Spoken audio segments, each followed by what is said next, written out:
వాళ్ళ వీడియో వచ్చేసరికి అదే లెనిన్ మూవీకి సంబంధించిన రివ్యూ తీసుకొచ్చాను. చిన్న రిక్వెస్ట్ ఛానెల్ సబ్స్క్రైబ్ చేసుకోండి.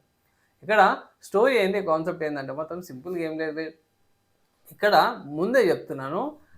కొంచెం కాంట్రోవర్సీ క్రియేట్ చేయడానికేమో గానీ లెనిన్ అనే టైటిల్ అండ్ దాంతో పాటు అది మహాభారతంకి సంబంధించిన క్యారెక్టర్స్ ఇంక్లూడ్ చేస్తున్నట్టు ఇక్కడ యాడ్ అయితే చేసిర్రు. కొంచెం కాంట్రోవర్సీ అయ్యి కొంచెం హైప్ వచ్చేటట్టు చేశారన్నట్టయితే కనిపించింది. ఎందుకు అది అంటున్నా అంటే మాత్రం ప్రతి ఒక్క క్యారెక్టర్‌ని వీడు ఇక్కడలాగా, వీడు ఇట్లా, వీడు ఇట్లా అన్నట్టు చూపిచ్చిర్రు కదా! నాకు కొన్ని సిట్యుయేషన్స్‌లో నాకు లాజిక్ అవి ఇవి ఏమి అర్థం కాలేదు. నిజంగా చెప్పుకోవాలంటే మాత్రము మూవీ ఓకే ఉంది. ఈ మహాభారతం అని లేకపోతే కృష్ణుని గురించి గాని, అర్జునుడు అని అవి చెప్పకపోయినా సరే గూడా మూవీ బావుంది. విజువల్‌గా గాని, ఆ రాయలసీమ స్లాంగ్ గాని, ఆ యాక్టర్స్ ఎవరైతే ఉన్నారో వాళ్ళ యాక్టింగ్ పర్ఫార్మెన్స్ గాని ఇదంతా కూడా బానే ఉంది. అవసరమే లేదు ఎన్టీఆర్ గారి వాయిస్ ఓవర్ ఇయ్యకున్నా సరే గూడా స్టోరీ నచ్చేది. కానీ అనవసరంగా మహాభారతాన్ని తీసుకొని ఈ క్యారెక్టర్ ఇట్లా, వీళ్ళిట్లా అన్నట్టు కావాల్సుకొని ఇంక్లూడ్ చేసి కొన్ని కాంట్రోవర్సీ చేసినట్టు కనిపించింది. ఎందుకంటే లెనిన్ అనే పేరు చూసుకుంటే మాత్రం కొంచెం కమ్యూనిస్ట్ వాళ్ళ పేరు వస్తది మహాభారతం ఇంక్లూడ్ చేసి అది అనిపించింది నాకు. స్టార్టింగ్ ట్రైలర్ కూడా చూసినాక నేను అదే అన్నాను. ఇప్పుడు మూవీ చూసినప్పుడు అదే అనిపించింది. కానీ అసలు అది యాడ్ చేయకపోయినా సరే కూడా ఒక మంచి లవ్ స్టోరీ బాగుండేది. అది కొంచెం అదొకటి పెద్ద మైనస్ అనుకోవచ్చు మూవీకి. Coming to story, acting performance మిగతావన్నీ కూడా చూసుకుంటే గట్ల నాకు బ్రహ్మాజీ గారిది యాక్టింగ్ బాగా అనిపించింది. సునీల్ గారిది ఇట్లా వచ్చి ఇట్లా పోయినట్టు అనిపించింది. సునీల్ గారిది చాలా తక్కువ ఉంది. బ్రహ్మాజీ గారిది అయితే మొత్తం జట్టుగా అనిపించింది. అఖిల్ గారిది చాలా రోజుల తర్వాత మంచి కమ్‌బ్యాక్‌తో పాటు యాక్టింగ్ పరంగా కూడా చాలా బాగా అనిపించింది. అఖిల్ గారితో ప్రాబ్లమ్ ఏం లేదు. అండ్ మిగతా క్యారెక్టర్స్ అందరూ కూడా బాగా యాక్టింగ్ పర్ఫార్మెన్స్ అది చేసిర్రు. మన కొంతమంది యూట్యూబర్స్ కూడా ఉన్నారు. అంటే షార్ట్ ఫిల్మ్ తీసే వాళ్ళల్ల ఇద్దరు ముగ్గురు యూట్యూబర్స్ ఉన్నారు. అండ్ పోరగాడు ఉంటాడు మనకి ఏమంటారు చిన్న రోలే ఉందన్నమాట.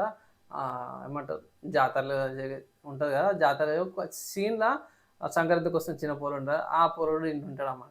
సో, అదొక కొంచెం యూనిక్‌గా అనిపించిందన్నమాట. డిఫరెంట్‌గా యూట్యూబర్స్‌తో పాటు ఉంది. ఓవరాల్‌గా స్టోరీ పరంగా బాగా అనిపించింది. ఆ టైటిలు మహాభారతం ఇది ఇంక్లూడ్ చేయడం వల్ల కొంచెం వాల్యూ తగ్గిందనిపించింది తప్పించి మిగతా అంతా కూడా పర్లేదు బాగా అనిపించిందనమాట. అండ్ ఎళ్ళే కొద్దికి ట్విస్ట్ మీద ట్విస్ట్ అంటారు చూసిర్రా? అదొకటి బాగా చూపించిర్రనమాట. అది నచ్చింది.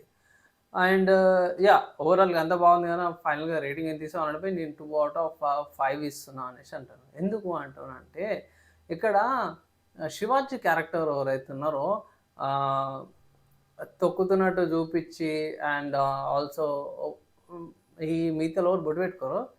శివాజీ క్యారెక్టర్ ఒక్కడే నామం పెట్టుకుంటాడు. అండ్ అతనే తప్పు చేస్తున్నట్టు, అతనే మోసాలు చేస్తున్నట్టు చూపిస్తారన్నమాట. మిగతాలో ఎవరు బొట్టుండదు. సో, అది నాకు పెద్ద మైనస్ అనిపించిందన్నమాట మూవీల. పెడితే అందరికి బొట్టు పెట్టవే, లేకపోతే అందరికి బొట్టు లేకుండానే పెట్టు. అండ్ పర్టిక్యులర్‌గా అతనే తప్పు చేస్తున్నట్టు పెడతారు. అండ్ ఇంకోటి దీంట్లో లాస్ట్‌లో ఇద్దరే బతుకుతారు. ధర్మరాజు, కుక్క అన్నట్టు పెడతారు. అది కుక్కది లాస్ట్‌కెళ్తది. 18 రోజులకు కాదది. సో, దీంట్లో కొన్ని మిస్‌లీడింగ్స్ ఉన్నాయి. మహాభారతానికి సంబంధించింది కూడా. అండ్ నేను ముందే చెప్తున్నా మీకు మహాభారతం కావాలంటే ఒరిజినల్ మహాభారతం చదువుకోండి. లేకపోతే ఆహ్, ఏమంటారు ప్రవచనకర్తలు ఉంటారు. వాళ్ళే అన్నీ ఇనండి. ఈ మూవీలు పట్టుకొని కూర్చున్నారంటే మాత్రం మిమ్మల్ని ఎవడన్నా వచ్చి తిడతాడు. ఈ మూవీలో ఇట్లుంది కదరా అంటే తిడతాడు. మూవీ వాళ్ళ ప్రచారం కోసమో, ప్రమోషన్ కోసమో ఇంక్లూడ్ చేసుకుంటారు. అంతేగాని మూవీలాగా చూడండి. మూవీలో చూపించినట్టయితే చేసుకోకండి. ఎండింగ్‌లో సూపర్‌మ్యాన్ లాగా కూడా చూపిస్తారు. అందరూ వచ్చి అతన్ని పట్టుకుంటున్నట్టు. అండ్ అదే పోరాడు స్టార్టింగ్‌లో వచ్చి జెండా పట్టుకొని ఇట్లా పెడుతున్నట్టు ఉంటది. సో, దాన్ని రిజంబలెన్స్ చేస్తున్నట్టు స్టార్టింగ్, ఎండింగ్ అంటారు కానీ, నాకు పెద్ద సింక్ కాలేదు భయ్. నిజంగా చెప్తున్నా కదా! సో, కొంచెం అది కొంచెం ఓవర్‌లాగా అనిపించింది. ఆ 4 ఓవర్ చేసినందుకే అండ్ అన్‌వాంటెడ్ సీన్స్ అన్‌వాంటెడ్ లాగా చేసారు కాబట్టి తక్కువ రేటింగ్ ఇవ్వాల్సొచ్చింది. అంతే తప్పించి మూవీ యొక్క కోర్ కాన్సెప్ట్ ఏదైతే ఉందో బాగుంది. ఈ రిలీజియన్‌కి సంబంధించింది మళ్ళీ అవి అవి తీసేసింటే మాత్రం చాలా బాగుండేదనేసైతే నా ఒపీనియన్ అనమాట. అండ్ ఫైనల్‌గా ఇది నా ఒపీనియన్, నా రివ్యూ. నచ్చింది మంచిగా అనిపించిందంటే లైక్ అండ్ షేర్ చేయండి. నెక్స్ట్ వీడియోలో కలుసుకుందాం.